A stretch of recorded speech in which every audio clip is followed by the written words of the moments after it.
these bullets, trying to find what angle they can, trying to find somebody out of position. We're gonna go through on this. Oh, what a roll. We're gonna see Black. See White gonna go in. It's going to be a really, really interesting one. Oh my god. All of this competition could be so damn close, so I cannot wait for us to finally decide who's going to be the champion. We are expecting some chaos, some great moments.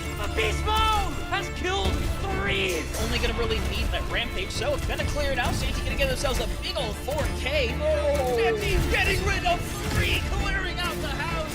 That is crazy. Nunji actually kills 3 people. This team feels entirely different on this faster composition.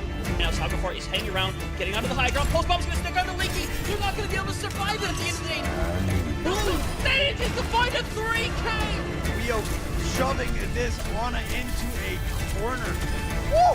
One more for the road for Rio. That is all signs go. Melophobia with 3 Melophobia. Start the fight. They'll end the fight. Oh my god. Beagle Bus, they have to play aggressively into this energy. Popping off in a moment where you needed just that. Ruby in that backline. Oh, the flick. Looking for it. Oh my goodness. The 4th one as well. Do they get the ace? They get the ace.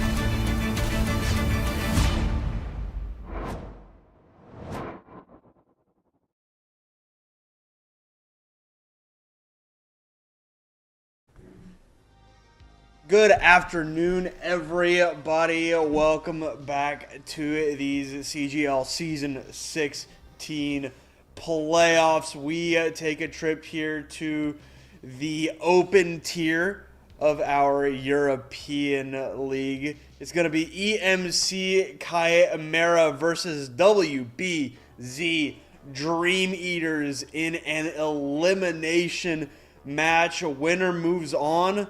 Loser is done.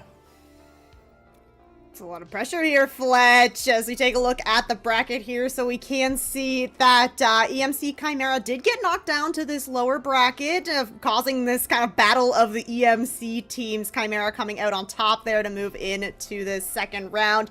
WBZ Dream Eaters, though, managed to stay in that upper bracket until that second round, getting knocked down here by Aura Farmer. So this is going to be an exciting matchup, like you said, Fletch. Unfortunately, this is elimination, so one of these teams going to be heading home after this.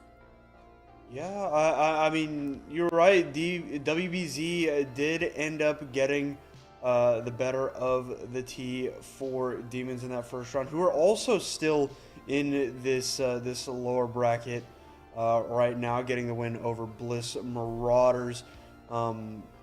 It's going to be a tough matchup for them up against Smelvin, but for now, EMC versus WBZ going to be, you know, two pretty strong teams. I'm pretty sure, right? WBZ went 8-1. Yeah, 7-1. Yeah. Yeah, you know what, I'd say that's a pretty good season. EMC Chimera on the other side, a little bit weaker. You know, they went 4-4.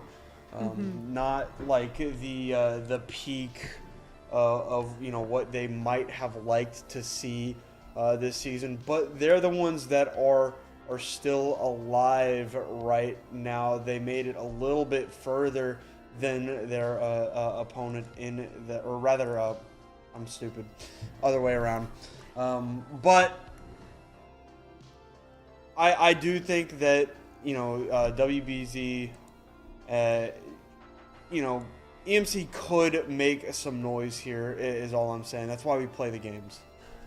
Yeah, it's definitely possible. This is going to be the 3rd time in this season that these two teams have met up. So way back in round 2, these teams did go up against each other. Pretty clean win there for Dream Eaters. There was one map that was picked up by EMC Chimera. And then actually in the mid-season tournament, we had these two teams face off against each other. And again, a 3-0 coming out the way of WBZ, who went on to win that mid-season tournament. So it's definitely going to be tricky here for Chimera. Very strong team in Dream Eaters, but you've had this opportunity to kind of learn from and get a little bit better as things go on. And now the pressure's really on, so it's really on them to kind of show up tonight. And now we look toward our first map selection here, if I am not mistaken, because Dream Eaters has made it a little bit further in that upper bracket. They get the first map selection as they head to the lower bracket. It's going to be Busan up here for map number 1, which I don't hate, right? First of all, it gives me a break from Lijiang Tower, and every time I get to not see Lijiang Tower, it's a very good day. But also for the fact that Busan is very wide open. All 3 maps on Busan have very distinct identities, right? You got your brawly map with Mecha Base, and then is it Sanctum, where you can get a little bit pokier, or you could even run dive on Sanctum. And as for downtown, that's also more poke and dive.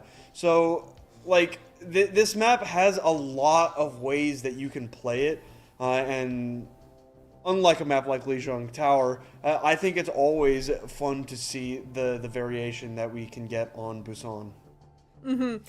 I agree. I think that Busan's going to offer us a little bit more kind of variation in the comps that we see, although Lijiang Tower does have kind of very set play styles in Garden versus Control Center. I think that, like you mentioned, kind of this wide openness of a lot of these sub-maps on Busan is going to allow specifically kind of for more DPS to be played. You might end up with a bit more of those kind of like mid to long range DPS players. Ash, Cassidy has been very popular as well. I think that Dream Eaters picking Busan as their first one, very, very smart. If you just look at the history, they have played Busan against EMC Chimera in that mid-season tournament and took it pretty convincingly 2-0. So looking to have a repeat here as they go into Busan. But, you know, Chimera, maybe you've adjusted here. Maybe you expected that you were going to go back to one of these maps where you didn't have as great of a performance last time. So there's a chance that you've kind of worked upon that and you're going to bring something maybe a little bit different as we head into the playoffs.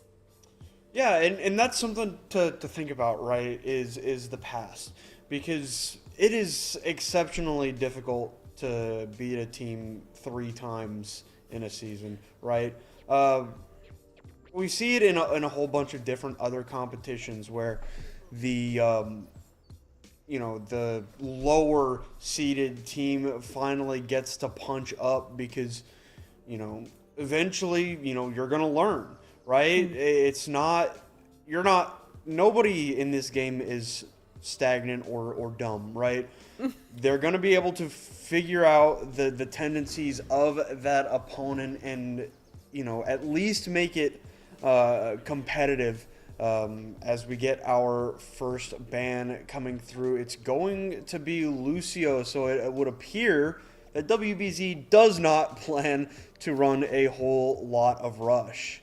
I feel like I've been seeing this kind of more and more on these first maps, on these control point maps where this Lucio is getting banned out. And I think that it goes to show how much of kind of a game changer Lucio can be in these kind of symmetrical maps where you're fighting for an objective, having that aura healer, having that speed, like you said, basically is just going to take the rush pretty much off the table. You could sub in the Juno to try and get that speed ring, but you're not going to be able to kind of have that consistent speed that you would with the Lucio, where that ring is only going to last for a little while. So now EMC Chimera get to decide how they're going to respond to this. Not going to be able to ban out that support, of course, but looking at the tank or the damage here, I kind of alluded to it earlier talking about Busan. Definitely a lot of opportunities for different DPS to be played. So I think that even if you were to ban out a DPS that WBZ is very comfortable on, they're going to be able to flex around quite a bit here. So I think that Chimera might want to maybe instead kind of go for one of these tank bans, it'll be easier to kind of change the pace of gameplay, and a little bit more kind of predictability in what tanks will be played if that Lucio's not on the field. And I'm thinking with that Lucio being banned, do we get a dive tank ban, which would be Ball? old? Maybe? Pause? Maybe a Pause champ? Pause champ? pause. Just building I'm the not pausing. suspense here. I'm not pausing. Yeah, no, like a Wrecking Ball or a Winston or even a Diva could all be strong contenders here for a ban from EMC. Unfortunately, I do not have the in-depth knowledge of the players on the other side, and there is the Wrecking Ball ban, so you know, not really all that surprising. A lot of room for Wrecking Ball to cause havoc on the, you know, downtown and Sanctum. So all in all, a couple of really good bans here. Wrecking Ball and Lucio out of the way, and now into the spotlight come our squads. First up is EMC Chimera, the underdog, coming back to try and get the revenge. Third time's the charm. Psychoka, Ton Mikita on the DPS, Ikaj on the tank, DVRX and Shark in that backline. They've met this team twice before, like you said, and now they have a chance to eliminate them. Yeah, and, well, let's take a look. We saw the underdog here is, you know, coming out on top in the first 2 rounds. Dream Eaters looking to make it a 3rd win against Chimera here. We have Julia and Quayu starting on the DPS, Chinese Dino the tank, Natnif and Naf the Catboy on those supports here. And I really like, you know, of course, not necessarily the heroes that they're going to be playing in what they choose, but, you know, no Lucio being shown as the favorite for either of these teams. So I'm interested to see if it is going to be the Wuyang that ends up coming out here on Busan. It's never an awful pick, right? I mean, he's not as strong as he was on release, but especially without Lucio in this lineup, I do think that it is always a good shout, because Wuyang provides just so much pressure, right? Even if it's a little bit less than before, the primary fire of Wuyang is it's a little goofy, right? Controlling it from so far away, the longer it's out, it deals more damage. Wuyang is still very, very playable, even if he's not as busted as he was before. So Wuyang always going to be a good shout and like a decent replacement to go alongside the Kiriko if you do not have the Lucio. All right, well, these two teams nearly ready to go here, heading into Busan. 3rd rematch of these two teams, 2nd rematch of Busan. Looks like we do have a substitution here for the Dream Eaters. That's going to be Asuka instead of Julia starting out on that DPS here. A little bit of an adjustment as you move in to the first control map. All right. Round number 3. This one, the most important. The loser of this match, their season is over, and we start out on Mecha Base, where you'd normally see the more brawly compositions. You kind of see it through the wall. It does look like that is where we're going. Except it's going to be lacking that Lucio speed. Got some differences here in the compositions. The Zarya Reaper Dirty Bubble composition from EMC Chimera. Dream Eaters with the Orisa. It's interesting to see Chimera rolling out with this Reaper and this Venture. A lot of times you kind of sub in that Venture if the Reaper gets banned out in your Zarya comp. So this is a whole lot of burst damage here. Now with this Orisa, with this Mei, might be a little bit tricky to kind of find those initial eliminations here. But if you can control the space and time these engagements well, the backline for Dream Eaters could be in trouble. Well, Chinese Dino is in trouble. Has to drop down. Gives up control of the high ground. Asuka sliding up. Has that rail at 100 charge. And will be able to connect that shot onto Ton Mikita. Chinese Dino rotates down to the objective, trying to get rid of that progress gained by Saikoka, who will receive a swift rail shot to the forehead there. And now it is just EMC Chimera cleaning up these stragglers as WBZ, rather, take the objective first. Okay, Asuka is going to get punished for pushing a little bit far forward here. I like this swap over into the Cassidy for Saikoka. I think that you just have far too much kind of close range damage to be playing against Dream Eaters. Asuka on the Sojourn is basically going to be uncontested. Chinese Dino is going to be able to give a little bit of space as well, and no speed on the side of Chimera, but they're really trying to look to capitalize on that initial pick. Yeah, and I mean, they fed Ikaj so much charge, but Quayu coming through, Icicle, Ton Mikita out so quickly. Quayu, though, feeding that charge on the Zarya well close to 100% as the bubbles are continuing to be popped, though. No more follow-up for the side of EMC as Naf cleans up Ikaj, and these remaining players have just got to try and live. Yeah, okay, it is going to be the TP, so DBRX getting out for now. Again, a lot of kind of space being controlled here by Dream Eaters. Ton Mikita is going to move over onto the Ash, so we are completely off of that kind of close range composition. Ekash still has this gravity though, so I'm expecting that we're going to see that come out and then maybe get a tank swap. Yeah, Chinese Dino getting a little bit close for comfort there as the Graviton Surge comes out to clean up Asuka. Tidal Blast invested there by a Naf onto Natnif. Natnif trying to live a little bit of AD strafe. It never hurt anybody. But Ikaj will end up finally taking that down as the overclock gets ripped to shreds there, unfortunately, for Asuka. Yeah, good swaps here for Chimera, and that's going to allow them to kind of push in here. Those support ults gone from Dream Eaters. You do still have this Blizzard and the Terra Surge. Potentially a combo ultimate, but again, both those ults are going to be, like, pretty good on their own. You maybe don't want to dump them all in one fight. Deadeye is ready to go here from Saikoka. Going to be hard to use if you're up close, so you can see that he's actually kind of positioned further away. You lose DBRX, though. Yeah, that cleanse invested so early. Now Tidal Blast on the Zarya. Ikaj will not be able to find a target. Wall down. Ikaj pulled into the Terra Surge there. And it will be very, very ugly here for EMC Chimera as WBZ drops. They only need one more swift engagement.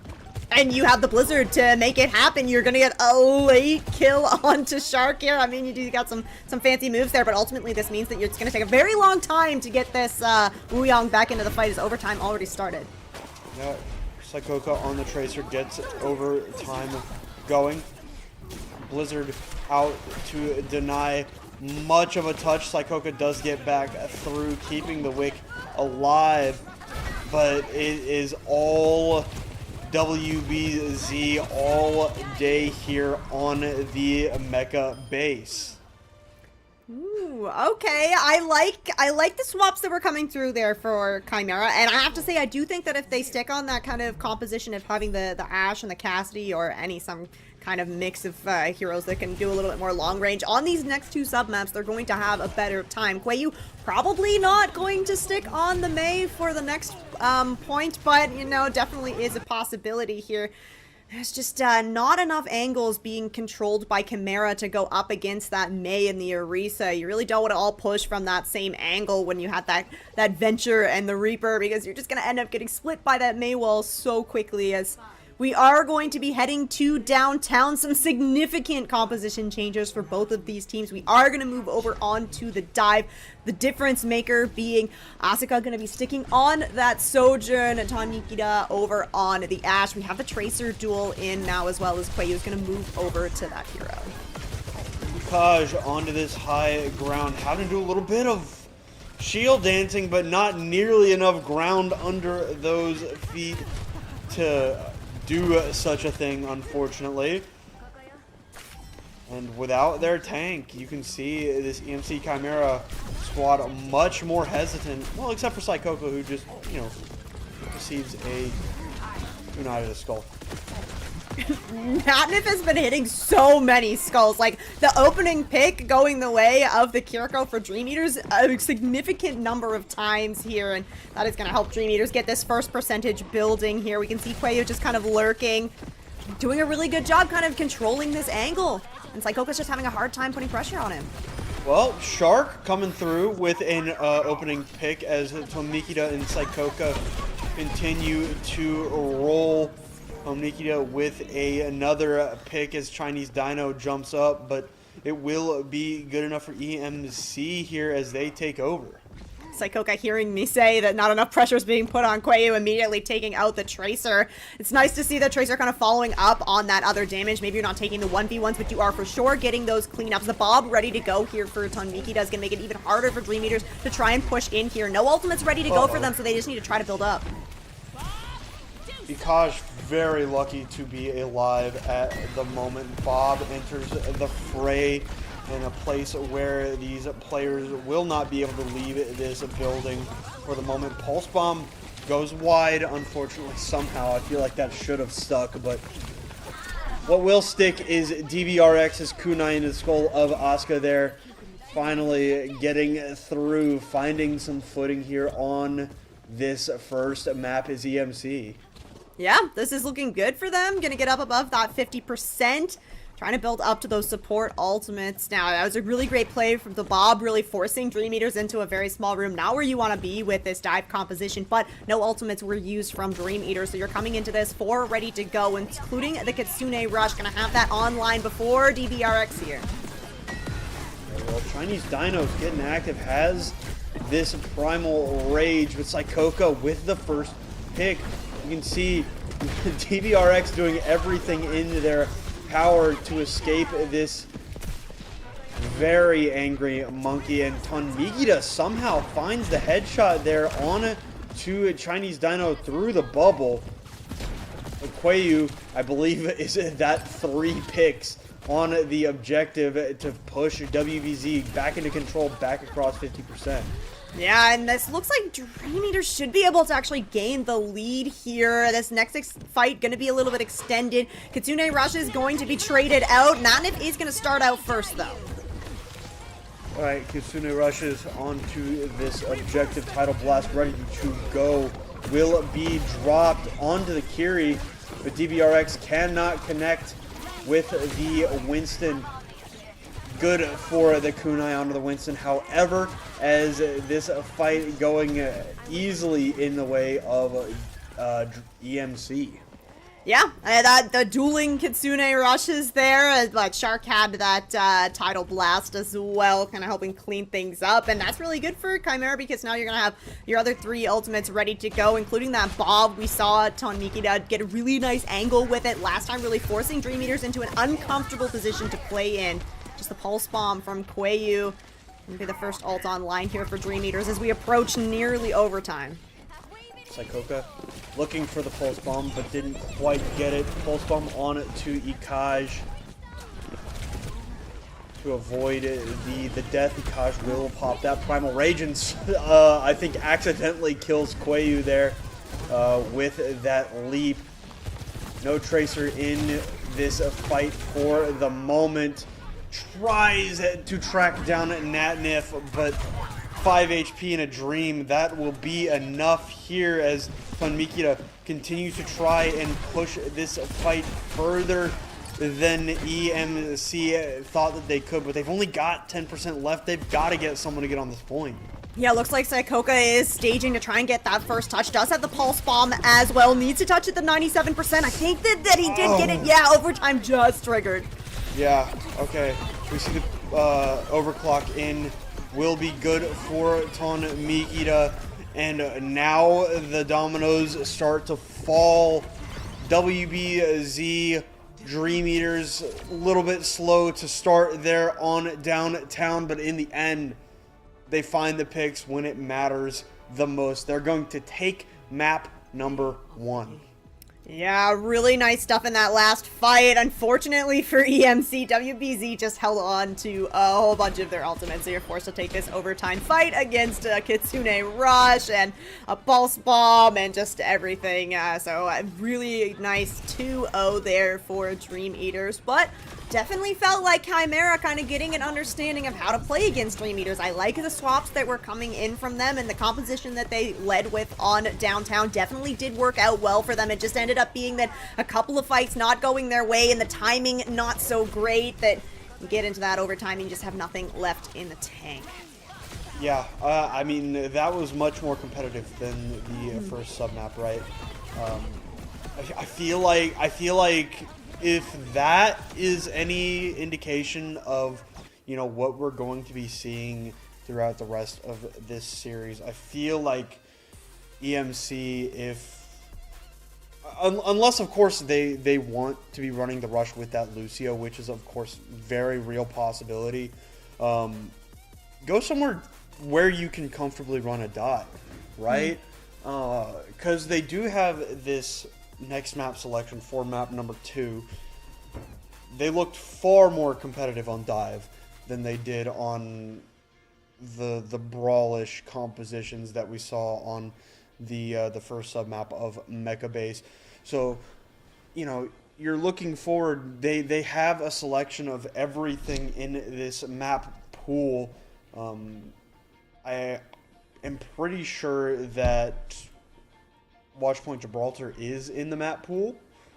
So, you know, if I'm looking at these potentials, the potential for these maps, I'm looking for somewhere I can run something like this dive, because they look so much more competitive in a dive mirror. Yeah, I agree. Yeah, Watchpoint is definitely an option here. We do have Dorado as well.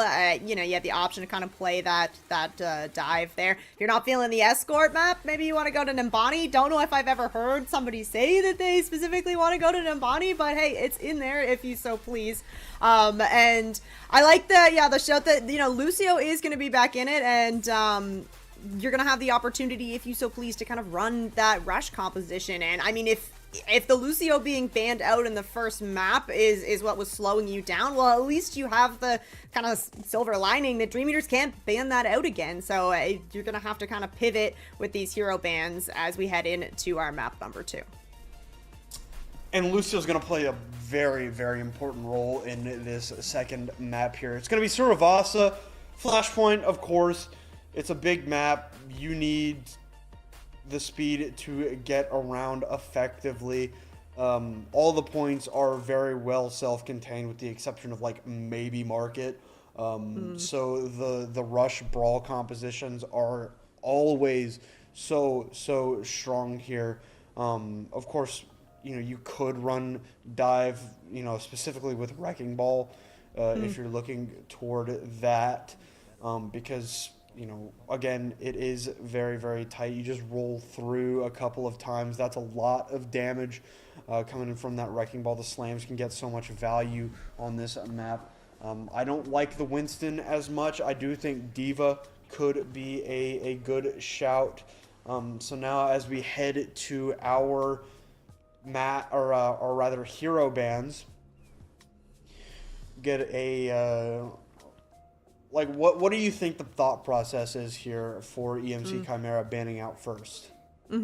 Yeah, I think that as we head into... Okay, well, no chance for Rain to speak. The DPS ban gonna come through. The Sojourn, I think, is a really good call. Sojourn gonna be very, very strong on Suravasa. Like you said, you know, it's a wide open map. There's lots of little kind of angles that the Sojourn can play on, and because you have that slide, you have the mobility to kind of get away. You're able to play on these more aggressive flanks, and I think especially from the damage that was coming through on the side of Dream Eaters from the Sojourn, I think I would be pretty scared of Asuka as well.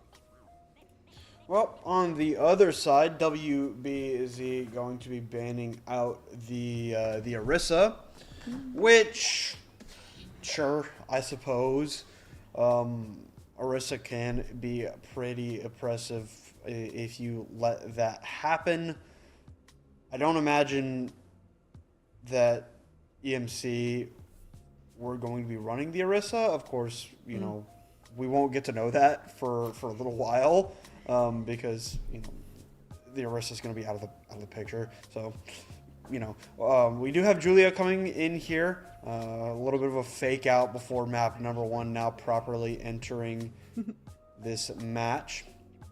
Yeah, I'm interested to see what she's going to play because, yeah, having Asuka not in when you don't have the Sojourn, like, that could be a comfortability thing, but having Julia in now, I mean, maybe, I don't think you can play the Ashe here, but if you're kind of more a little bit of the traditional hit scan specialist, I think that coming out on the Cassidy could be really good here, especially if we do have that Lucio kind of come back into the mix for the team.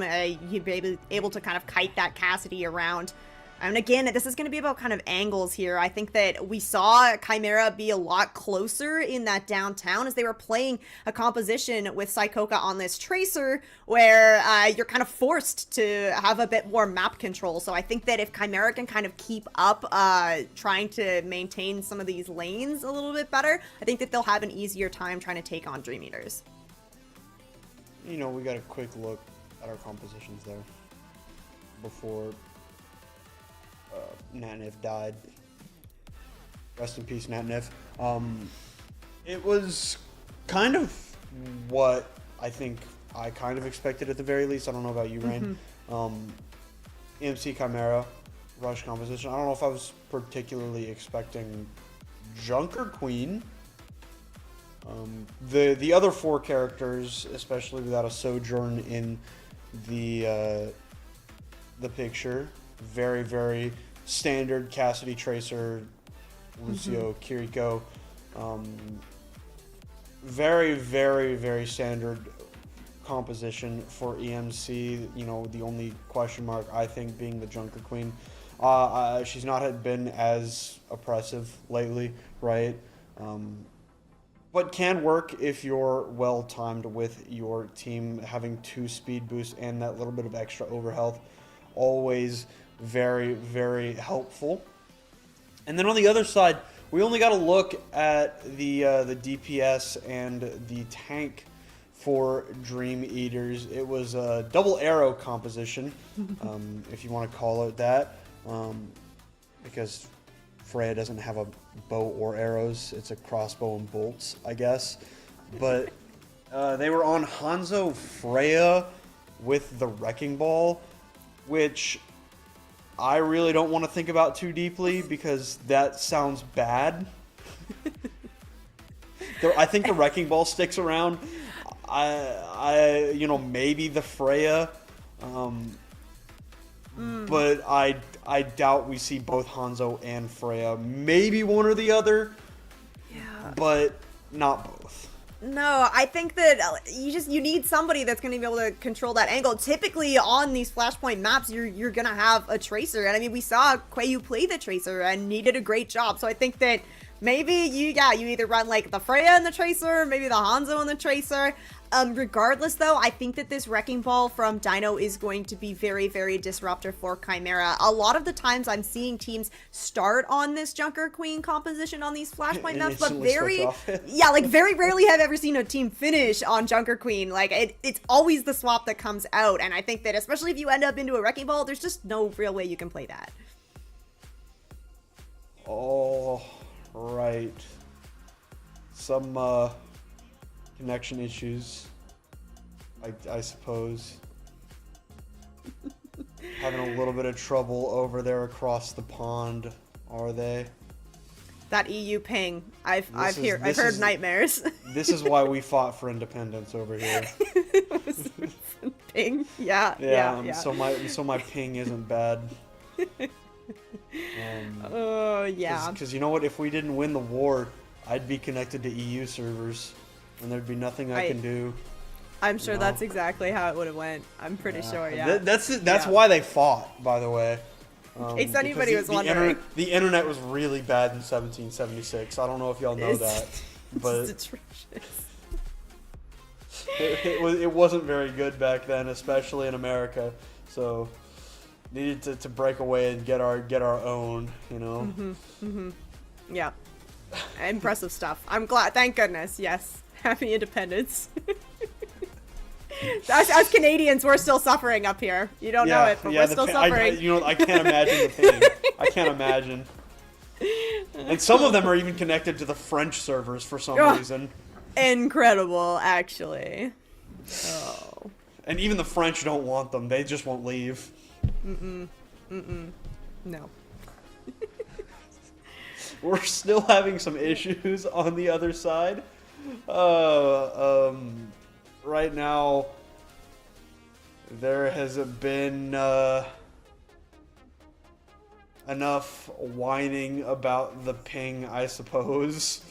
If they're all on the same terrible ping, surely it's okay. It just all works out in the end. Yeah, like if, 12 negatives makes a positive, right? I guess it's 10. Yep. And 10 negatives make a positive. Okay, well, if Chinese Dino's gonna roll out on Winston, I actually like the Junker Queen more. Yeah. Or a Roadhog, I suppose. Or Roadhog, I guess. Yeah, and I have seen Roadhog. Again, I've seen people start on the Roadhog. It's really nice, I think, for market. There's lots of little kind of corners, and it's very telegraphed where the fights are going to be happening. But no, Ekash going to move back over onto that Junker Queen. Are we going to stick on the Lucio Juno? No, it's just an extra little speed boost here for Chimera, trying to get themselves in position. Chinese Dino is on this Winston, though, so not going to be playing that Wrecking Ball, looking to kind of set up these dives with Quayu, who is going to be over on that Tracer. All right. So Mikita trying to watch this backline, wary of Quayu, who does enter the fray. Flash fan. And Quayu is dispatched. No tracers on the field here for either squad. Chinese Dino very, very low, having to play a little bit of distraction with the bubble to get away. But 3 nice shots from Ton Mikita, and Naft is out of the way. Ikaj goes in, and Julia goes down. A nice little knife there onto the Winston. Carnage does not connect, but the healths are not looking sweet as EMC finally break through. Yeah, 37%. You see just how fast this percentage is going to build here on these Flashpoint maps. But nice swap over here for Chimera. Ton Mikita also nearly built up to this Deadeye. We are going to see a swap coming out. Chinese Dino off of that Winston was having too bad of a time against that shotgun from Ekash. Over onto the Ramatra, so a little bit more of this kind of standard rush composition for the side of Dream Eaters. Trying to get themselves on the point. You're going to have a little bit more of kind of this point presence now that you're on this ram. Yep. We're going to have a little bit of a worse time. Nice little knife there onto Chinese Dino, who gets around the corner. And these shots from Ton Mikita are so clean right now on the Cassidy. Julia going to pop a Deadeye of her own, looking for a target, finds a good damage into that Junker Queen, but Ton Mikita on the other side with a Deadeye of their own. Pulse Bomb for Ikaj, or onto Ikaj, will drop the tank, but there is none to be found in that tank roll. Both players dead right now. Shark with a nice little snipe there on to Julia from across this objective. Kitsune rushes, dueling on this objective. Later ultimate tends to get the better here as Shark throws it down. There's just a split second later. Junker Queen's going to be returning, and now at 95%, the scrappy fight will continue. Chinese Dino trying to keep it going with this block up. Rampage comes through. Chinese Dino falls, and EMC will take the lead here on Suravasa. Good job from Chimera to really play kind of patient in that last fight. They're up at the 92%. You don't want to lose anybody late as the percentage for Dream Eaters climbing very quickly. So excellent patience. You get Ekash back into that fight. Huge Rampage, even though it only connects onto one, getting onto the tank and confirming that kill, massive value as Chimera are going to be able to move over onto Garden, get themselves set up first here. Beat for both teams ready to go here. So like you said, Fletch, we got to see kind of who comes out with that second beat.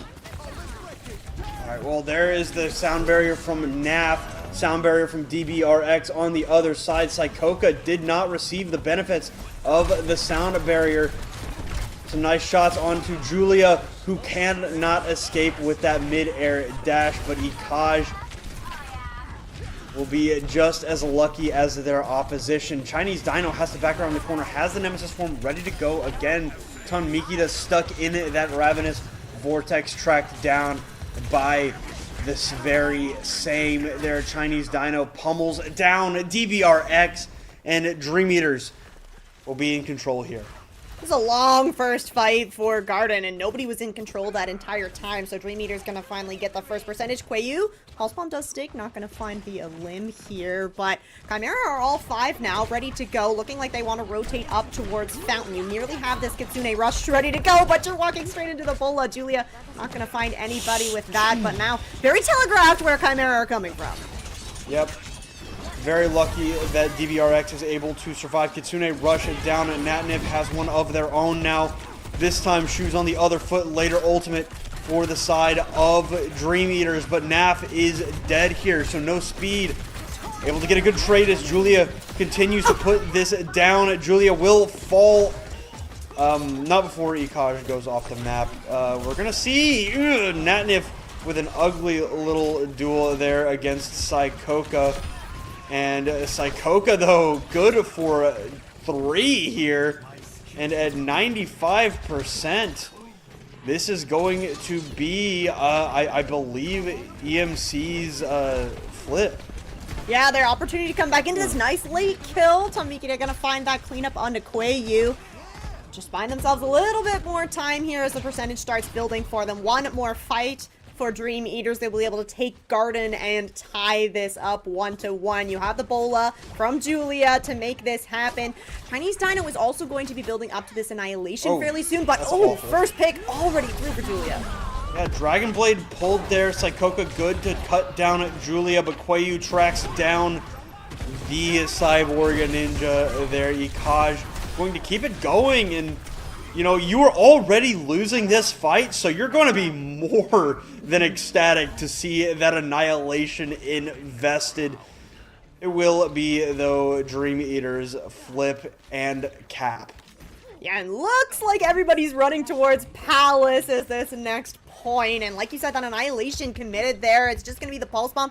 Now, the Capway is building up to the beat as well. DBRX committed in that last fight, so you're going to have kind of the ult advantage on that side. But Kitsune rushes have now kind of diverged. A lot of the times we're seeing those used kind of at the same time, but Nanif has fallen quite behind in that ult charge. So Shark, it can get that online kind of as this point is opening. That's going to be an opportunity for Chimera to try and get the first cap here on Palace. All right, high ground control trying to go the way of Chimera, but Quayu is just ripping people to shreds right now. Both DPS fell to the hand of Quayu, who is now looking for this Kiri in a third for good measure. Quayu taking over that fight damn near single-handedly.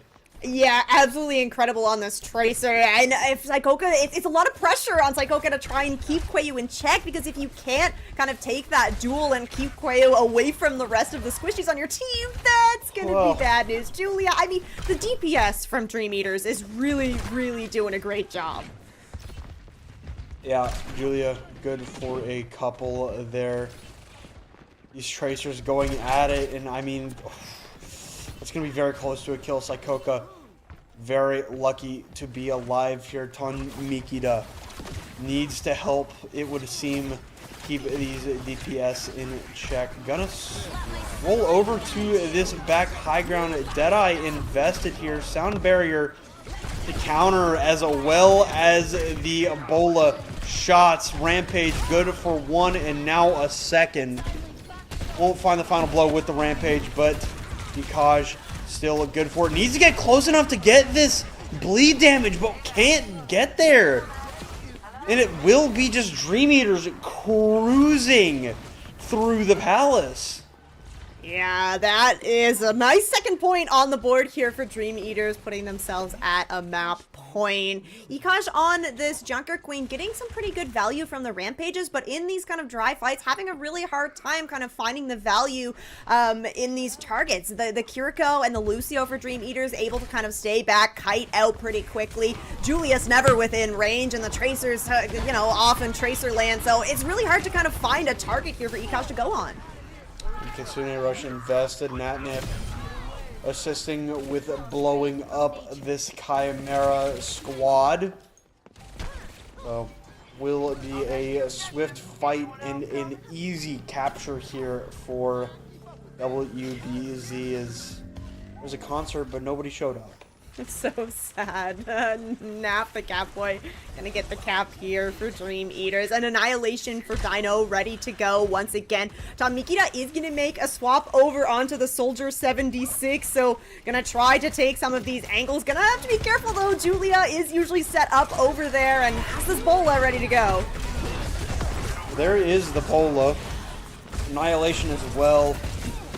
Sound barrier invested by DBRX, but it's just not going to be enough. There will be a flip on this objective, but with 3 players already dead, Mikita and Psychoka, only ones left now, just Psychoka, will be a quick grab back there for the side of Dream Eaters.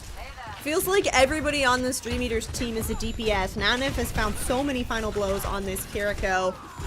Really putting the pressure on Chimera as we're going to see another swap come through. Tamikita over onto the Reaper here. So it's the double shotguns again going to find this kind of same issue of range here. But opening with the kill onto Julia is a good start for them to walk in.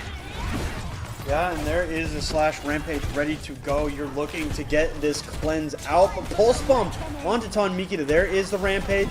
And unfortunately, NAF only just building up to that sound barrier as they went down.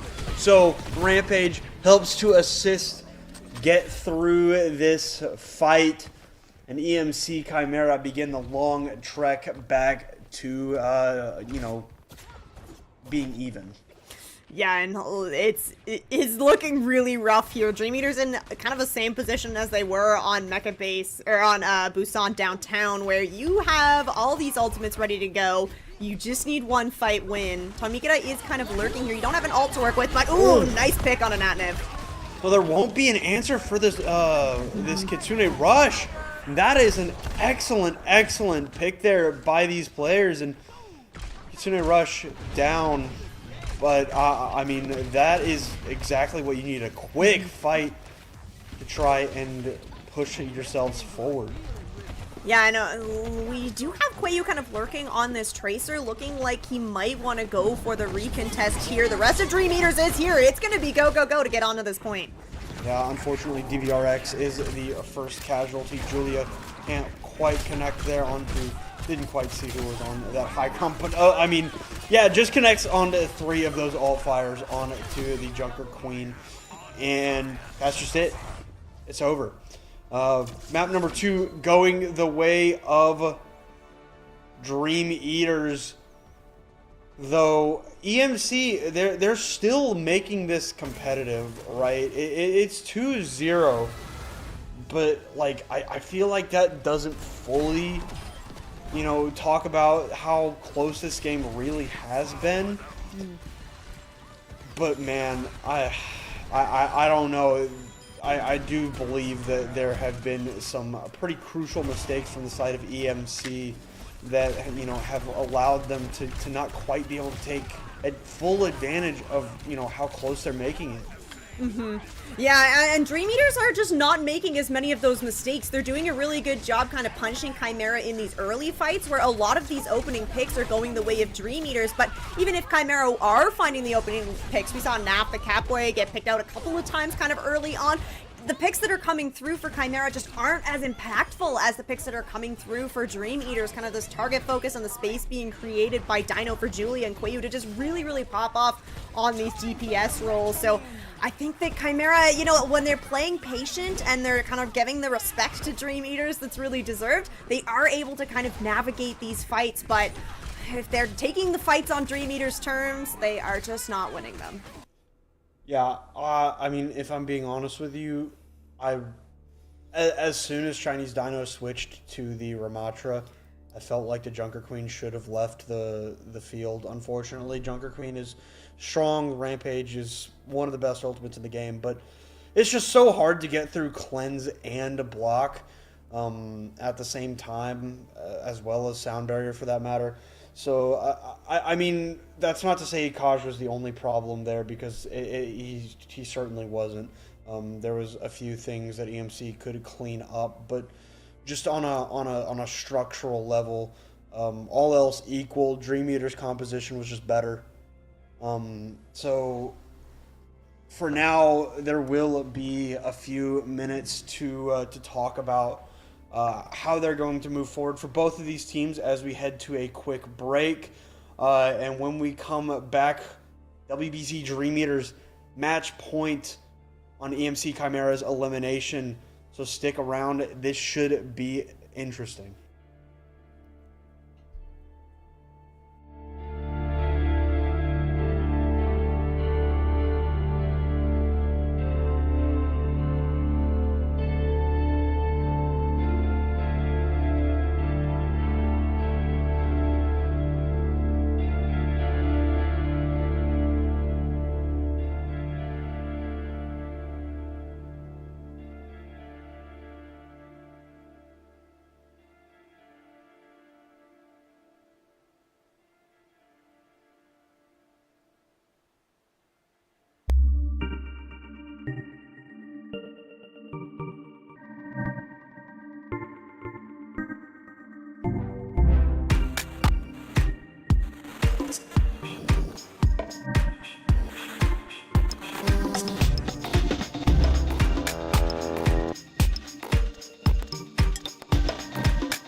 All right, welcome back, everybody. Right now, Dream Eaters on the verge of knocking EMC Chimera out of this, not just this tournament, frankly, this whole entire season.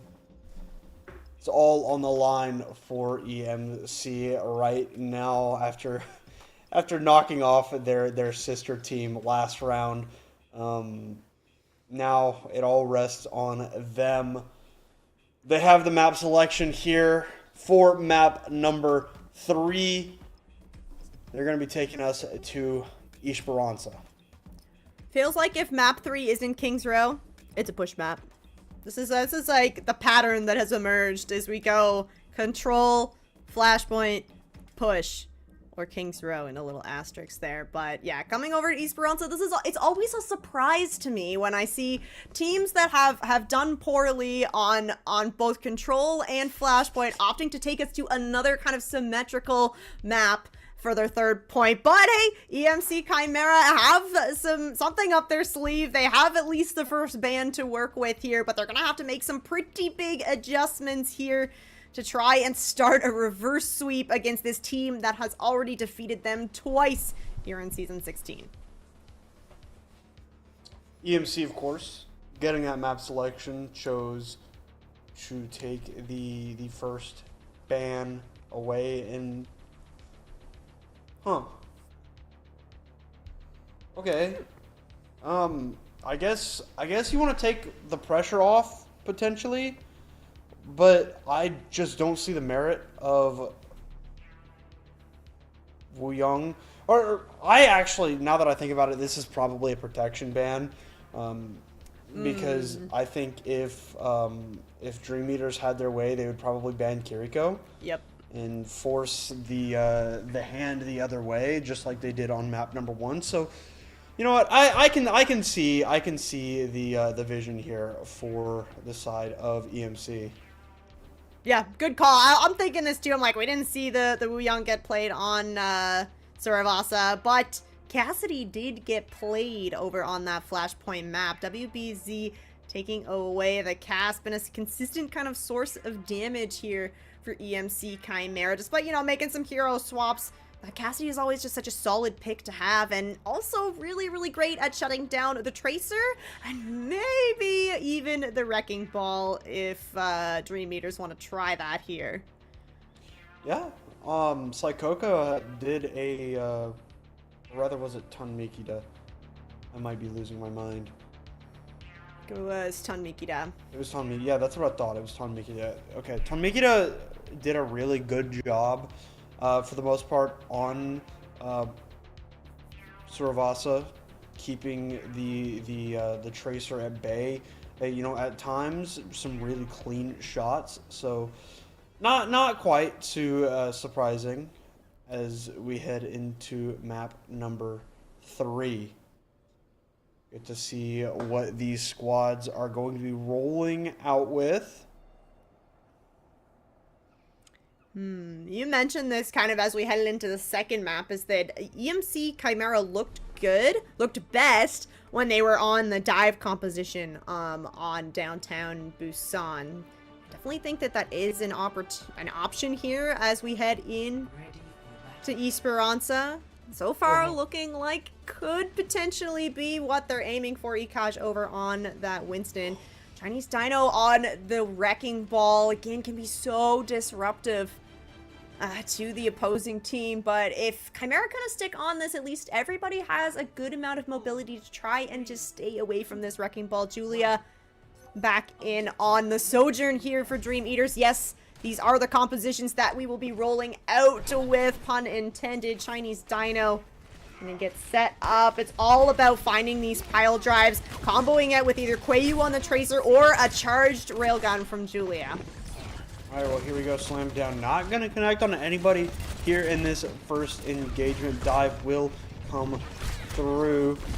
A little bit of a pincer maneuver as the Kiriko is actually able to escape there without having to use the Swift Step. So Ekaj and Psychoka tried to get active on that dive, but the peel just a little bit too strong. Yeah, and the peel, and also not in an angle where Tamikita on this Freya is able to really capitalize on this dive and just go again for that two-person dive. A little bit tricky to find those kills because, like you said, Nanif didn't even need to teleport away, just go for that wall climb. And now the bot is starting to move forward here for Dream Eaters, and Chinese Dino getting set up for an engagement. Well, this Winston on the high ground now. Slam will come down, a little bit of damage into Ekaj. Oh, goodness gracious. Julia dispatching of Ton Mikita swiftly there with the railgun. Psychoka has to use the recall to stay in this fight. against Nath the Catboy. Natnif getting active, and now with a nice little heady there on to Ikaj. It is a 2-for-2 trade, but it won't be enough for EMC to stabilize his. Shark has just turned into a grease stain. Well, all this while as well, Quayu's just been on bot duty, pushing all the way up, getting that first checkpoint means forward spawns now acquired here for Dream Eaters. A lot of ultimates coming online as well. Psychoka did manage to lead, and the Pulse Bomb has that ready to go. Otherwise, that's the only ultimate for Chimera to work with in this next fight, as we see both the mines and this overclock going to be online very shortly. Just barely missing with that pulse. Quayu not quite though. Quayu too clean with the Pulse Bomb. Good for DBRX. The overclock dealing a lot of damage. It's Julia with the fadeaway. They're slamming it in the face of Shark there, and nice tracking of where this Winston was trying to escape to, as the push just continues to roll, and you can see EMC switching up the comp. They're scrambling. Yeah, it's going to be the Sombra making an appearance here, trying to shut down Chinese Dino a little bit. Oh, no. Natnif absolutely catching out the Sombra. I mean, they just can't be stopped. Yeah, basically a third DPS at this point with the Kitsune rush down. Going to throw it in the face of this Winston. Don't want to get too over aggressive into this Kitsune rush, even with that extra HP. As you can see, Ikaj is at 16 HP. It's crazy. He's alive somehow. How is he alive? All right, I mean, Chimera have managed to stabilize. That's a lot of bot progress gained here for Dream Eaters on basically their first attempt. Are you going to find the better of Psychoka early on here, though? So you have to wonder, how far is this bot really going to get for Chimera? Maybe across mid. It will cross that middle threshold to get rid of the close spawn, but not much further than that, as it is just DBRX left. I guess Shark is unfortunately not cooking up anything good in the kitchen back there. Nikita is dead again. Yeah, the stagger kills are all coming through here for Dream Eater. So yeah, you lost your forward spawn momentarily, but gonna go ahead and pick that up once again. At least Chimera are gonna have a full reset here. Everybody's going to be coming out of spawn at the same time. No more stagger kills, hopefully. You have the Kitsune rush to work with. Natnif doesn't have that ready to go just yet, but these mines from Dino could shut everything down. Well, minefield invested as Shark drops right into that ultimate. Ikaj trying their hardest to play around the jump there, but the tracking is just too strong. Quayu and Chinese Dino coming together to take down Psychoka, and there's still 5 minutes on this clock. Yeah, 5 minutes just sliding this forward. The EMP's ready to go for Nikita, but just no fight is really cohesive here for Chimera. You're not going to be able to have everybody capitalize on it. Yeah, this is looking unfortunately ugly. The EMP could come through, but it won't, unfortunately. As EMC Chimera, they made it look competitive in the first 2 maps, but unfortunately kind of go out with a whimper on map number 3. But just an absolute slamming of the door on EMC Chimera there from Dream Eaters. Dominant map number 3. Finally putting away this EMC squad. Yeah, third time was not the charm for Chimera. Are going to be heading home after this one. Dream Eaters really finding their stride in that Wrecking Ball composition. I think that it really played well to kind of how aggressive the team wants to play, and when you're a team that's not necessarily making a whole lot of these like small mistakes, you can afford to kind of play these compositions where you got to get a little bit more scrappy. You got to be able to kind of take these 1v1s, and Dream Eaters just really finishing out on a high note. Yeah, I mean, that's a really, really good point, right? Quayu specifically was like magnificent on the Tracer. Kept the backline in check so well. I mean, really, you could say that about a few people. Quayu and Chinese Dino were a dynamic duo on that third map. Julia, of course, there in the play of the game. Very strong performance by her after missing out on map number 1. And that's not even mentioning Natnif, who was just essentially a third DPS who did some healing every now and then. The Kitsune rushes were always very on point, you know, with the exception of like 1 or 2 throughout the series. The squad is good. There's a reason they won the mid-season tournament. Fell just a little bit short in that upper bracket. But this is still one of those teams that's a favorite to win everything, and that third map showed us exactly that. Yeah, I agree. This team, despite being in this lower bracket, definitely have very strong chance to kind of run through this and make a play at the grand finals. And I am excited that we are going to get to have an interview with some of these players after a quick break. So we're going to get that set up. But on the other side of this break, we will have a word with our winners, WBZ Dream Eaters.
All right, welcome back, everybody.